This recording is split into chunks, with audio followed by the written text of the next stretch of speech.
Hi friends, welcome back to my YouTube channel. അപ്പോൾ എന്നത്തെയും പോലെ തന്നെ ഇന്നും നമ്മളൊരു ഡേ ഇൻ മൈ ലൈഫാണ് തുടങ്ങുന്നത്. രാവിലെ തന്നെ നല്ല പോസിറ്റീവ് എനർജിയിലും നല്ലൊരു ഉന്മേഷത്തോടു കൂടി തന്നെയാണ് രാവിലെ എണീറ്റ് കുളി കഴിഞ്ഞുള്ള വിളക്ക് വയ്ക്കലും അടുക്കളയിൽ കയറലൊക്കെ. കുളി കഴിഞ്ഞ് വിളക്ക് വയ്ക്കൽ കഴിഞ്ഞ് സാമിയലിനെ വിളിച്ചെണുത്തി അവരെ കുളിക്കാൻ പറഞ്ഞുകൊണ്ട് ഞാൻ നേരെ അടുക്കളയ്ക്ക് വരും. അടുക്കളയിൽ വന്ന് ആദ്യം തന്നെ ലഞ്ചിനുള്ളതും എപ്പോഴും തറവാട്ടിലിരിക്കുമ്പോഴും അങ്ങനെ തന്നെയാണ്. രാവിലെ തന്നെ അമ്മ ചോറ് വയ്ക്കുന്നതാണ് കണ്ടിരിക്കുന്നത്. ടിഫിനും ഉണ്ടാക്കും, കൈയോടെ ചോറും വയ്ക്കാറുണ്ട്. അപ്പോൾ അതുപോലെ തന്നെയാണ് നമ്മളും ചെയ്യുന്നത്. അപ്പം നമ്മുടെ പണി പെട്ടെന്ന് തീരും. രാവിലെ എന്തായാലും നമ്മൾ അടുക്കളയിൽ കയറി മെനക്കെടുണ്ട്. അതിൻ്റെ കൂടെ ചോറിന് അരിയിട്ട് കഴിഞ്ഞാൽ അത് തളിച്ച് വെന്തോളുമല്ലോ. അപ്പോൾ അതിനുള്ളതെല്ലാം റെഡിയാക്കിയിട്ട് കുറച്ച് കിഴങ്ങുണ്ടായിരുന്നു, ഇഡലി ഒഴിച്ച് വെച്ചിട്ടുണ്ടായിരുന്നു. ഇഡലിയും ഒഴിച്ച് വെച്ച് കഴിഞ്ഞാൽ അത് പെട്ടെന്ന് ആവുമല്ലോ, ആവി വന്നു കഴിഞ്ഞാൽ. പിന്നെ അപ്പോൾ കുറച്ച് പൂളക്കിഴങ്ങാണ്, അത് വലിയതായതുകൊണ്ട് കട്ട് ചെയ്യാൻ കുറച്ച് ബുദ്ധിമുട്ടി. എന്നാലും കുഴപ്പമില്ല, ഞാനത് കട്ട് ചെയ്ത്. പിന്നെ കുറച്ച് കുക്കർ സാമ്പാറുണ്ടല്ലോ, പരിപ്പൊന്ന് വേവാൻ വയ്ക്കാമെന്ന് വിചാരിച്ചിട്ടേ കഷ്ണങ്ങളൊന്നും ഇട്ട് കഴിഞ്ഞാൽ, അതായത് വെജിറ്റബിൾസ് ഒന്നും ഇട്ട് കഴിഞ്ഞാൽ ഇവരൊന്നും കഴിക്കണില്ല. അപ്പോൾ ഇന്ന് വെണ്ടയ്ക്ക മാത്രം ഇട്ടിട്ട് വെണ്ടയ്ക്ക സാമ്പാർ ഇഡലിയും ആക്കാമെന്ന് വിചാരിച്ചിട്ട്. വെണ്ടയ്ക്ക സാമ്പാറൊന്നും ഇഷ്ടമല്ല, വെണ്ടയ്ക്ക പുളി വയ്ക്കുന്നതാണ് ഇവിടെ ഏട്ടന് ഇഷ്ടം. പക്ഷേ നമുക്ക് ഇഡലിക്കൊക്കെ അത് പറ്റില്ലല്ലോ. അതുകൊണ്ട് തന്നെ ഞാൻ വെണ്ടയ്ക്ക സാമ്പാർ വയ്ക്കാമെന്ന് പറഞ്ഞിട്ട് വെണ്ടയ്ക്കൊക്കെ കട്ട് ചെയ്ത് വഴറ്റാനിട്ടിട്ടുണ്ടായിരുന്നു. പിന്നെ ചായ വെക്കണമല്ലോ.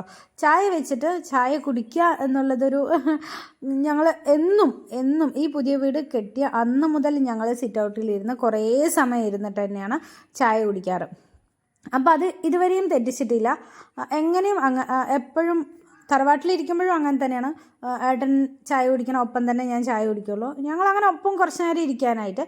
പിന്നെ എൻ്റെ അവിടുത്തെ കുറച്ച് അടുക്കളയിലെ പണികൾ കഴിഞ്ഞ് വന്നിട്ടാണ് ശരണം വിളിക്കാൻ സാമിയൽ കുളി കഴിഞ്ഞ് വരുന്നത്. സാമിയൽ വന്ന് ശരണം വിളിക്കാൻ തുടങ്ങുമ്പോഴേക്കും അടുക്കളയിൽ ഇവരൊക്കെ വരുന്നതിന് മുന്നേ അടുക്കളയിൽ കുറച്ച് പണികൾ തീർത്ത് കഴിഞ്ഞാൽ സമാധാനത്തിൽ ചായ കുടിച്ച് കുറച്ച് നേരം കൂടെ ഇരിക്കാമല്ലോ എന്ന് വിചാരിച്ചിട്ട്. കുട്ടികൾക്ക് സ്കൂളുണ്ട്, അപ്പോൾ എന്തോ പറഞ്ഞിട്ട് സാമിയൽ ചിരിച്ചുകൊണ്ടിരിക്കുകയാണ്. അങ്ങനെ പെട്ടെന്ന് അടുക്കളയിൽ തീർത്ത് വേഗം കൈമോൻ കുളി കഴിഞ്ഞിട്ടാണല്ലോ എന്ന് കുട്ടികൾ പോകാൻ തിരക്ക്. ഞാൻ പറഞ്ഞല്ലോ, പോകാൻ തിരക്കൊന്നും ആയിട്ടില്ല, സമയമൊന്നും ആയിട്ടില്ല. പക്ഷേ ഇവന്മാർ കുളി കഴിഞ്ഞ ഉടനെ യൂണിഫോം ഇടണം. അത് ചെറുതിലേ അങ്ങനെ 8 മണിക്കൊക്കെയാണ് കുളി കഴിഞ്ഞ് റെഡി ആവുന്നത്. ഇപ്പോൾ 5 മണിക്ക് എണിച്ച് കുളി കഴിഞ്ഞിട്ടും റെഡി ആവുക തന്നെയാണ്. സാമിക്കും വർക്കുണ്ട്, അപ്പോൾ സമയം പോകണം.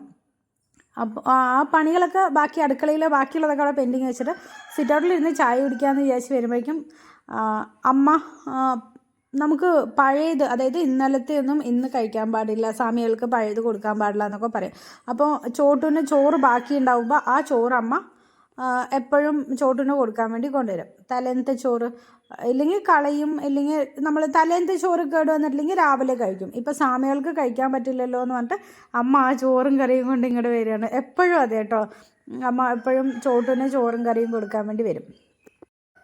അപ്പോൾ അമ്മയും കൂടെ വന്ന് ഇങ്ങനെ കുറച്ച് നേരം വർത്തമാനം പറഞ്ഞിരുന്ന് അങ്ങനെ എന്തെങ്കിലുമൊക്കെ പറഞ്ഞുകൊണ്ടിരിക്കും. പിന്നെ ഇനി ഇവരുടെ മലയ്ക്ക് പോകാനുള്ള ഡേറ്റൊക്കെ ഫിക്സ് ചെയ്യാനുണ്ട്, കാര്യങ്ങളുണ്ട്.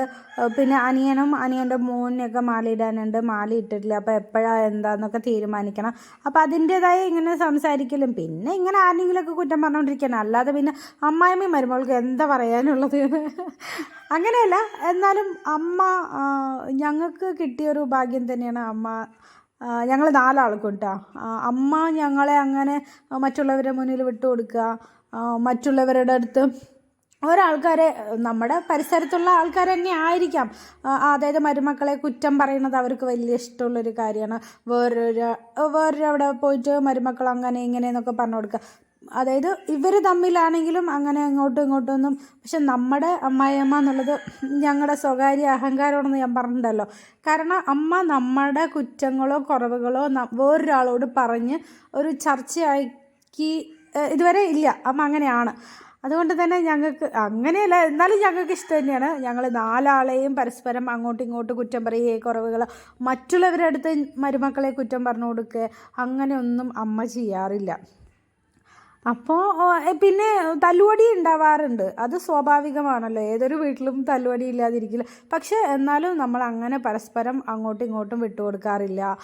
എന്നും സ്നേഹത്തിൽ തന്നെയാണ് ഇതുവരെയും പോണത്. അങ്ങനെ അമ്മയായിട്ട് ഇതുവരെ തല്ലുവടിയൊന്നും ഉണ്ടായിട്ടില്ല. ഇനി അറിയില്ല, ദൈവം സഹായിച്ച് കുഴപ്പമില്ലാതെ പോകുന്നുണ്ട്. അങ്ങനെതാ അമ്മ പിന്നെ ചായ കുടിയൊക്കെ കഴിഞ്ഞ് ഏട്ടനും പോയി, അമ്മയും പോയതിന് ശേഷം ഞാൻ കുറച്ച് ചെടിയുടെ പിന്നാലെ വന്നിട്ടുണ്ടായിരുന്നു. എൻ്റെ കാന്താരി ചെടി പറിക്കാനുണ്ട്, ഇല മറിഞ്ഞിട്ട് കായ കാണാതെയാണ്. നിറച്ചും കായകളൊക്കെ ഉണ്ട് കാന്താരിയൊക്കെ. പിന്നെ ഇത് ഒട്ടുമാവാണ്. അപ്പോൾ അതും 2-3 കൊല്ലമായി വെച്ചിട്ട് എന്താ ആവാത്തതെന്നൊക്കെ ഇങ്ങനെ നോക്കിക്കൊണ്ട് നിൽക്കുകയാണ്. പിന്നെ ചെടികളൊക്കെ നനയ്ക്കാനുണ്ട്.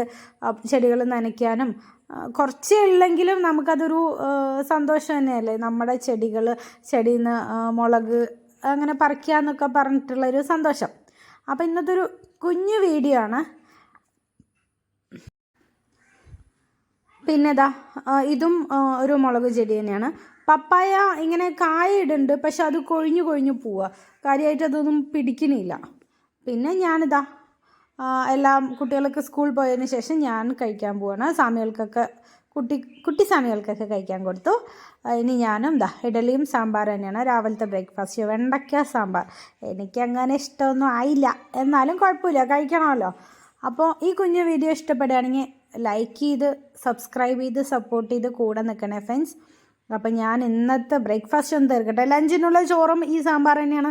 ഇനി എന്തെങ്കിലും ഒരു ഉപ്പേരി ഉണ്ടാക്കണം, അത്രയേ ഉള്ളൂ. അപ്പോൾ അങ്ങനെ ഓരോ ദിവസം ഇങ്ങനെ പോകുന്നുണ്ട്. ഇനിയും ഇതുപോലെ വീഡിയോസായിട്ട് വരാം. അപ്പോൾ താങ്ക് യു.